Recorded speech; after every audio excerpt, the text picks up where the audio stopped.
everyone, you know what's coming? October's coming, so the month of spooky, scary skeleton and ghouls and ghosts is at the door. So for those who've been around the channel for a while, you know that I'm not really into horror movies and gore. I mean, Resident Evil is as far as I'll put it. My imagination is way too big, so I'm really good at scaring myself already, thank you. I don't need no horror movie to remind me of how scary life can be. Halloween is one of my favorite holidays, and there's a lot of very wholesome and fun ways to go about it. From costuming to playing Luigi's Mansion with a friend, or watching some of your favorite Halloween special episodes. So, I present you with another fun and healthy way to celebrate the months of the spooks. Behold, it is the long-awaited return of SPOOKÉMON! SPOOKÉMON is a fun event where I invite many different artists to join me in a fun time where we create our own little critters. The concept is simple. 6 artists gang up together on the same canvas.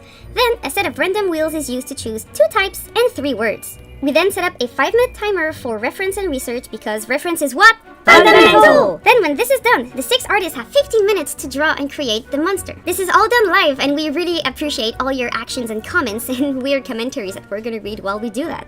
So watch out for Twitter and Discord for future announcement about when and where we're gonna do these very cool streams.